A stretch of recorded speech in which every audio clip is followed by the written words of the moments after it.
और चलिए राजनीति शास्त्र की अब शुरुआत करेंगे और पन्ने पलटेंगे। सबसे पहले अहम खबर, महत्वपूर्ण खबर आ रही है यूपी से। रायबरेली से राहुल गांधी के नामांकन पर प्रधानमंत्री नरेंद्र मोदी ने तंज कसा है। पीएम ने कहा है कि शहजादे को वायनाड से हार का डर है। अमेठी से भागकर रायबरेली पहुंचे हैं, यानी कि इसका मतलब आप समझिए, पहले राहुल गांधी अमेठी सीट से सांसद रह चुके हैं 3 बार, लेकिन 2019 में यहां से हार का सामना करना पड़ा।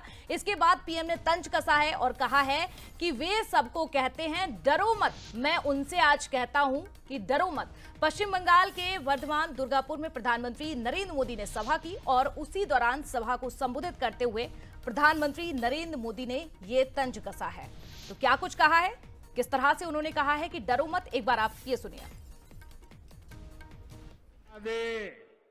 वायनाड में हारने वाले हैं और हार के डर से जैसे ही वायनाड में मतदान समाप्त होगा वो दूसरी सीट खोजने लग जाएंगे।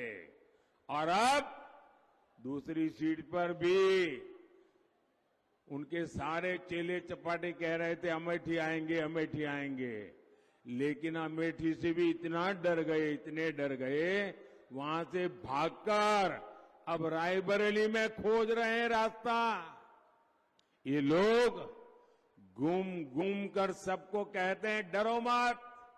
मैं भी आज उन्हें कहता हूं और बड़े जी भर के कहता हूं, अरे डरो मत, भागो मत।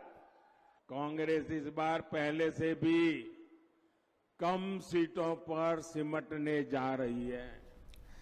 तो देखिए, एक अलग अंदाज में प्रधानमंत्री नरेंद्र मोदी तंज कसते हुए आए हैं। मनोज जी, एक तरफ कांग्रेस लगातार सभाएं कर रही है, दौरे कर रही है और जनता को एक मैसेज कर रही है कि डरना नहीं है, लेकिन अब पीएम यहां कहते हैं कि राहुल आप डरो मत। कैसे लगता है आपको, किस अंदाज में इस बयान को देखा जाए? देखिए, यही मुश्किल है कांग्रेस के सामने। पहले यदि वो अमेठी से लेकर आते तो फिर ये कहते कि वापिस आना पड़ा अमेठी जी, और अब अमेठी से भाग गए जैसा बीजेपी कह रही है, तो फिर बीजेपी को फिर मौका मिल गया कि वो डर गए अमेठी जाकर। तो यही भारतीय जनता पार्टी की रणनीति होती है और बीजेपी कांग्रेस के सामने यही मुश्किल होती, करें क्या, अमेठी जाए, रायबरेली जाए। दरअसल रायबरेली जो है वो कांग्रेस के लिए ज्यादा मुफीद सीट है। वहां से इंदिरा चुनाव लड़ी है, राजीव गांधी चुनाव लड़े, सोनिया गांधी चुनाव लड़ी और खुद अब राहुल गांधी भी पहुंच गए। तो गांधी परिवार की वो सीट रही है। दोनों सीटों के बारे में यही कहा जाता रहा है, अमेठी और रायबरेली के बारे में। लेकिन अमेठी से प्रत्याशी बीच में भी बदला है, पर रायबरेली से हमेशा गांधी परिवार ही रहा है। तो बहुत ज्यादा उम्मीदें शायद राहुल गांधी या गांधी परिवार को, कांग्रेस को होगी कि रायबरेली फिर एक बार साथ देगा, क्योंकि पिछली बार अमेठी से राहुल हार गए थे, पर सोनिया गांधी रायबरेली से चुनाव जीतने में कामयाब हो गई थी और इसलिए रायबरेली का रुख किया है। लेकिन दिनेश प्रताप सिंह जो भारतीय जनता पार्टी के, जिन्हें वहां पर मैदान में उतारा कल ही, तो अब वो कितना इनको टक्कर दे पाएंगे राहुल गांधी को। लेकिन मनोज जी, ये भी कहा जा रहा है प्रधानमंत्री की ओर से, बीजेपी की ओर से, कि राहुल को इस बार वायनाड से हार का डर है। तो 2019 में भी तो इसी सीट से जीते थे। एक अलग तरह का मैसेज देने का यहाँ पर प्रयास किया जा रहा है। देखिए, दरअसल साउथ में भारतीय जनता पार्टी का बहुत ज्यादा वो नहीं रहा है और बीजेपी ये मानकर चल रही, जैसा हमने देखा कि प्रधानमंत्री मोदी है या भारतीय जनता पार्टी ने साउथ पर बहुत काम किया। उसकी वजह भी साफ है कि उत्तर भाषी जो राज्य थे वहां सर्वाधिक वोट पिछली बार मिले हैं और अच्छी खासी सीटें मिली।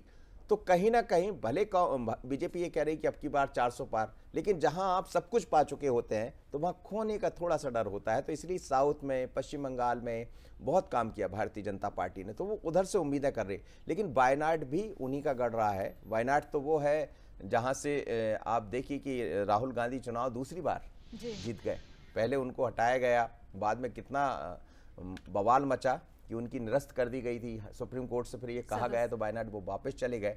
पर अब क्या बहुत दोनों जगह से चुनाव लड़ेंगे तो फिर कौन सी सीट छोड़ेंगे? अब सवाल इस पर भी प्रधानमंत्री मोदी भी उठाएंगे, भारतीय जनता पार्टी भी उठाएगी और बहुत टफ होगा इस बार, क्योंकि बीजेपी ये चाहेगी कि रायबरेली को इस बार अपना कर लिया जाए। अमेठी तो उनकी हो गई। बिल्कुल, और यही वजह है कि 2019 में भी हमने सुना था कि जब राहुल गांधी ने वायनाड में सभा को संबोधित करते हुए कहा कि वायनाड मेरा घर है, और कहीं ना कहीं जनता ने भरोसा भी जताया। लेकिन आप देखिए, एक तरफ गांधी परिवार का गढ़ रायबरेली और दूसरी तरफ वायनाड, तो ये भी आपने सही कहा कि और महत्वपूर्ण सवाल। वायनाड को जब वो अपना घर कहते हैं तब भी बीजेपी सवाल उठाती, क्योंकि वायनाड केरल में आता है और वहां जातिगत समीकरणों को, दूसरे समीकरणों को आप देखेंगे, धर्म के समीकरणों को देखेंगे, तो उसको लेकर भी बीजेपी सवाल खड़े करती रही कि उनको उत्तर प्रदेश अच्छा नहीं लगेगा, उनको वायनाड अच्छा लगेगा। क्यों जी, वो केरल